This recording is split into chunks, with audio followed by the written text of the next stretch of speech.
현재 우리 사회에서 가장 절실한 변화는 재벌을 글로벌 톱 기업으로 업그레이드 시키는 재벌 혁신입니다. 최순실 사태에서 대통령 리스크도 있지만 오너 리스크도 있다는 사실을 우리 모두 발견합니다. 언제든지 감방 갈 수 있는 오너 리스크, 재벌의 업보입니다.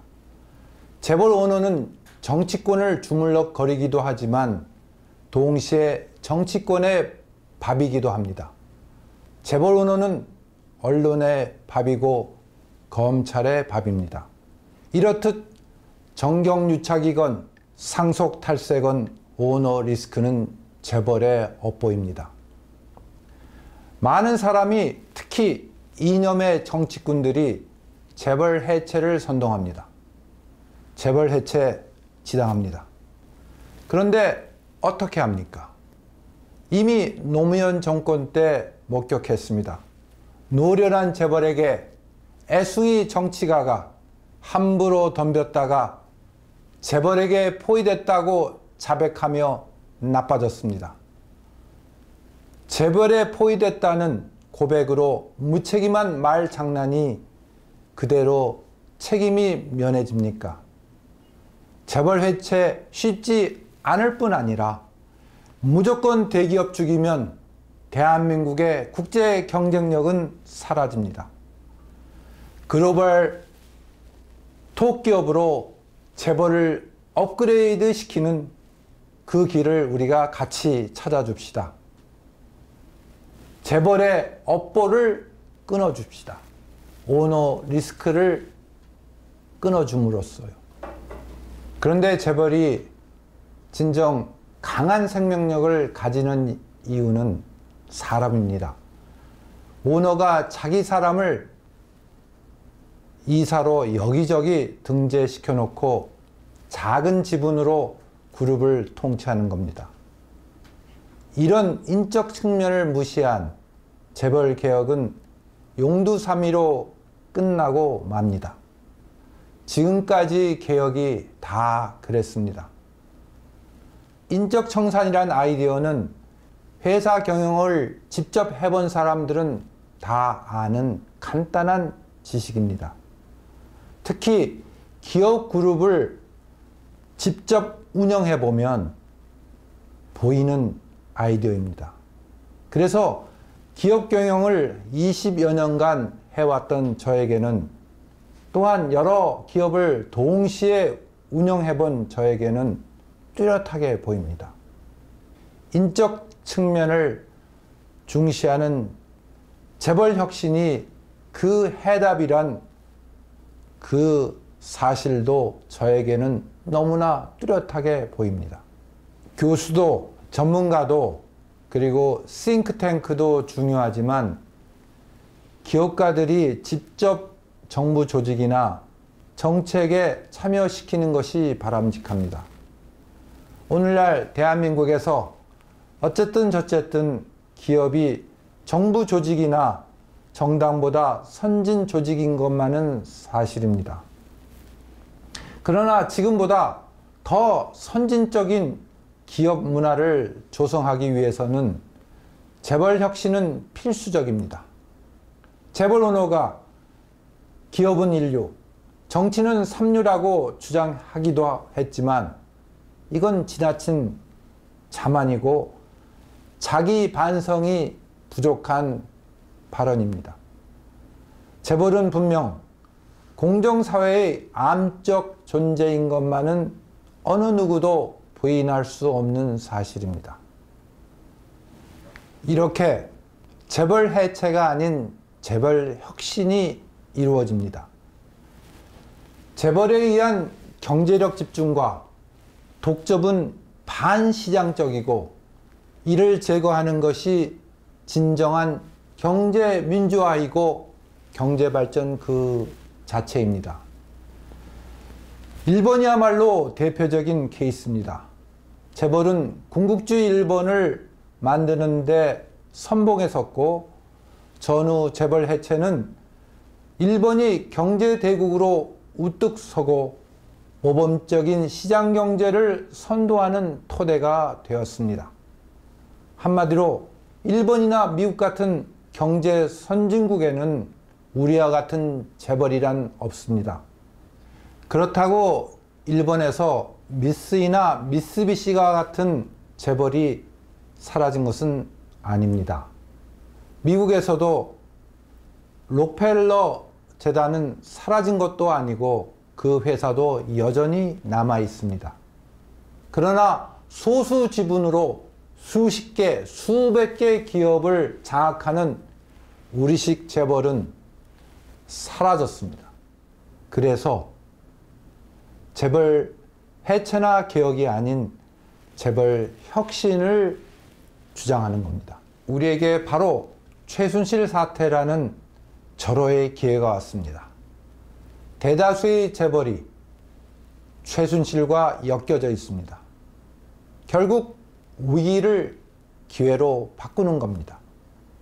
이미 재벌의 주요 기업들은 국제 경쟁력을 갖춘 훌륭한 기업이며 재벌 오너 중에는 세계적인 CEO가 되는 이미 돼버린 사람들이 많습니다. 무능력해도 아들을 후계자로 만드는 게 문제입니다.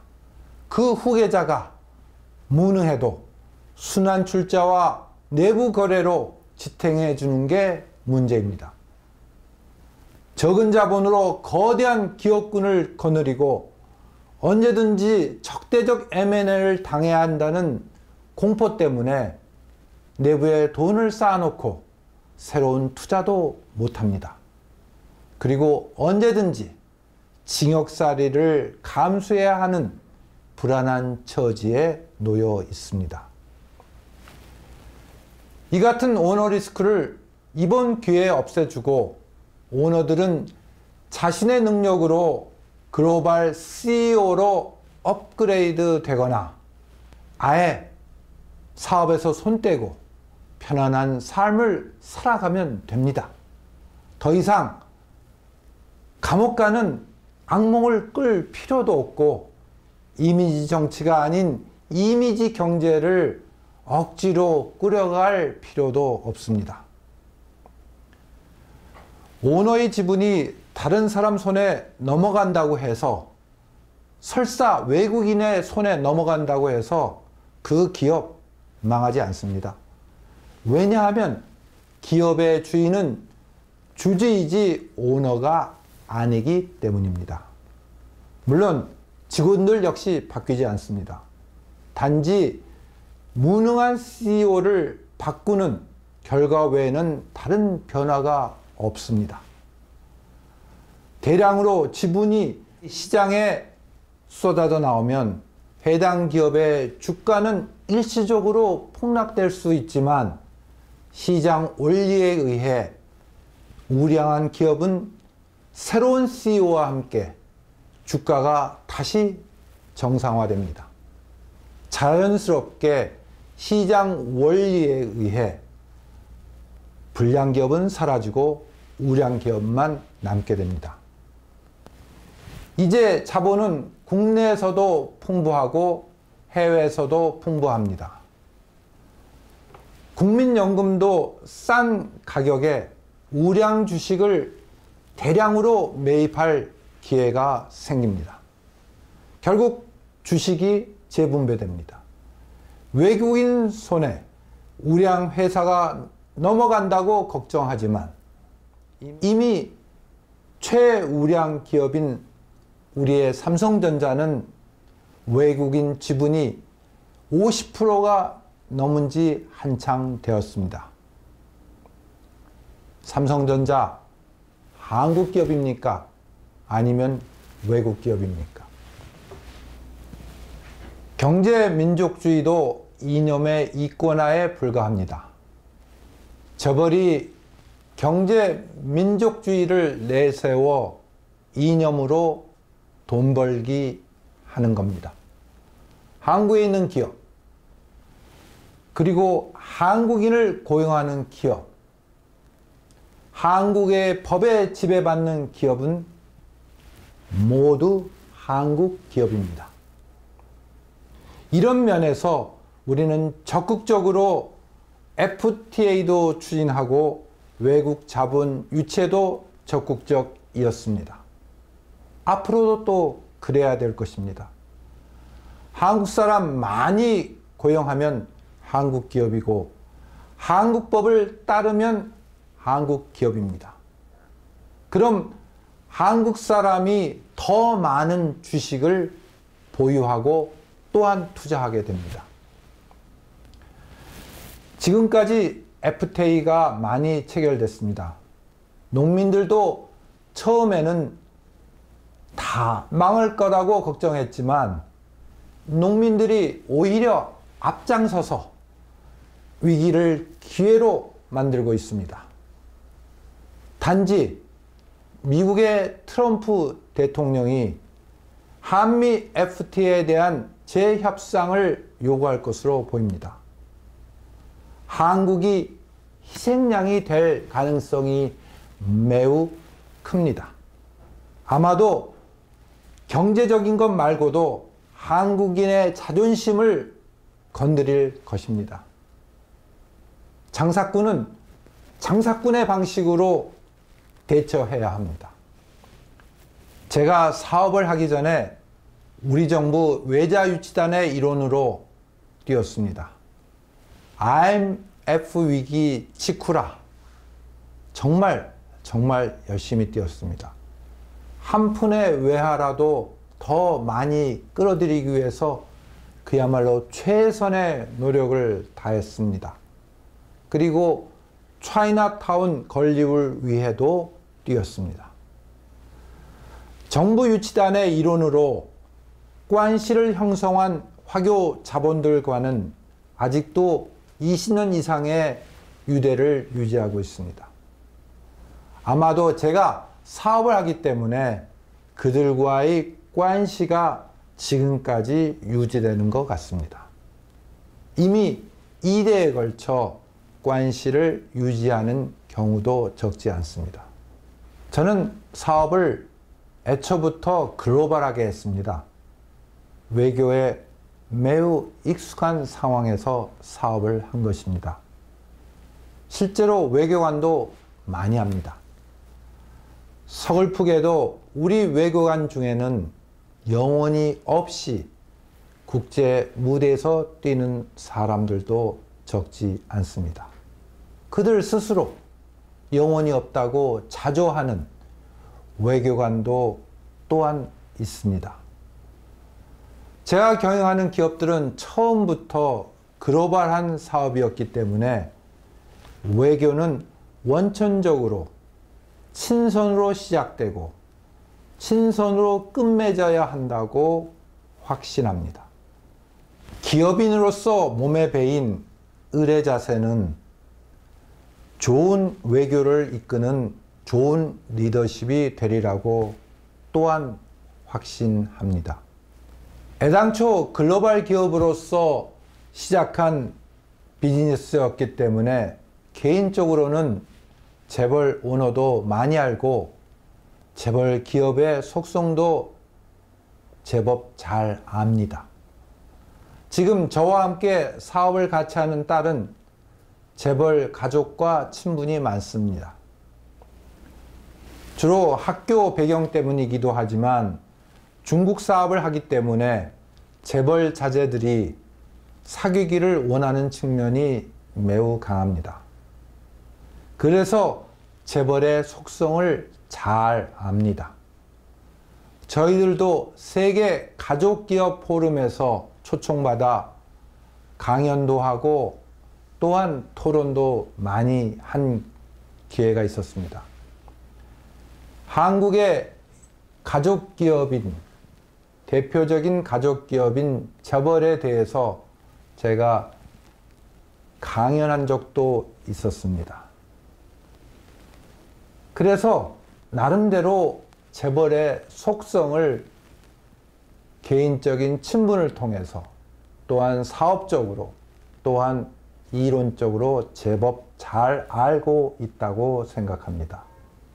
이제 재벌 오너는 선택합니다. 글로벌 CEO로서 무한 경쟁에 뛰어들 것인가? 아니, 많은 수는 이미 세계의 시장에 무한 경쟁에 이미 뛰어들었습니다.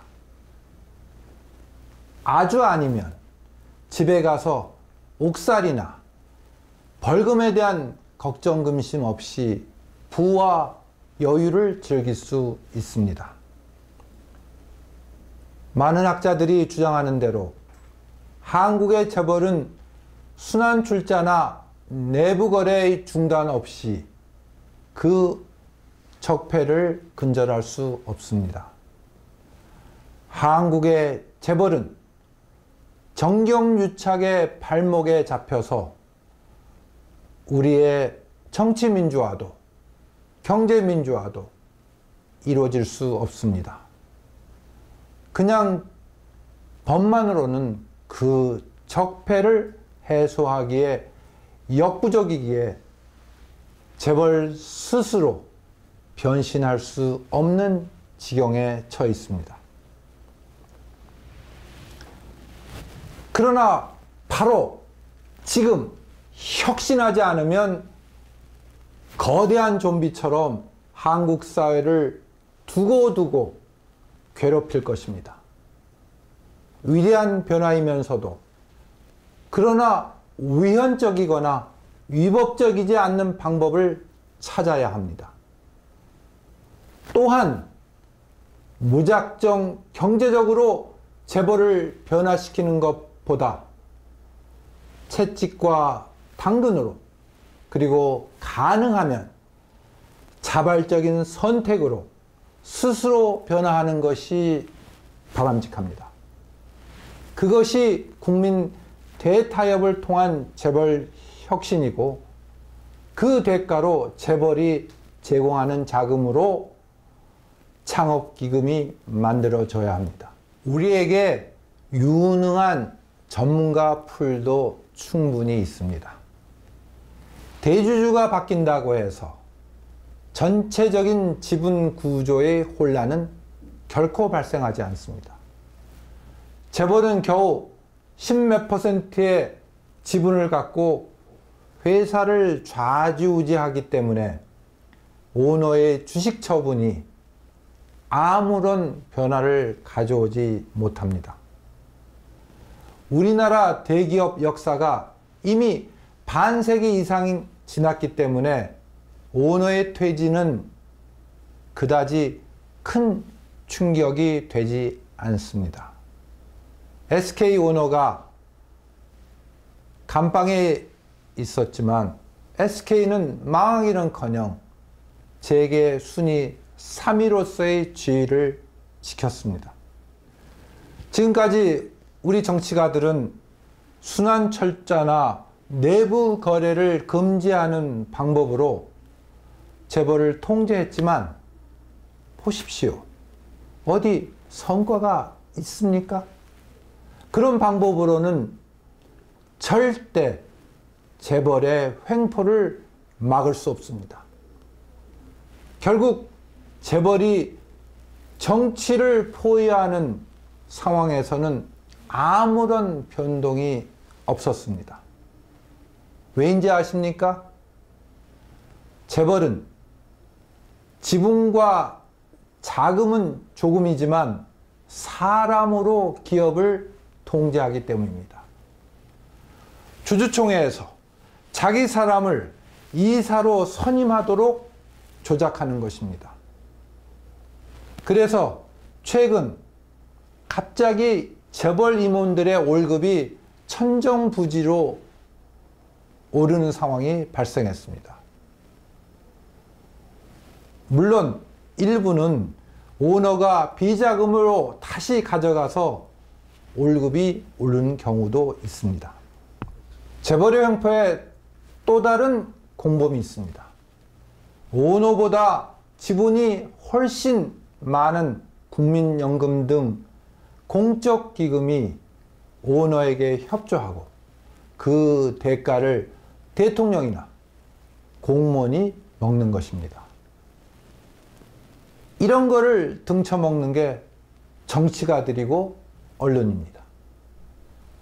국민 대타협을 통해 훌륭한 전문 경영인이 무능한 오너를 대체하는 것에 불과합니다.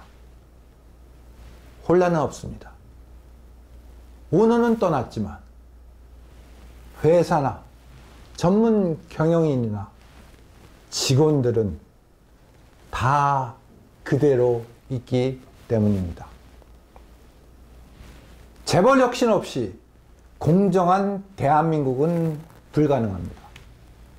최순실 사태로 우리는 위기를 기회로 삼아 재벌 혁신에 나서야 합니다.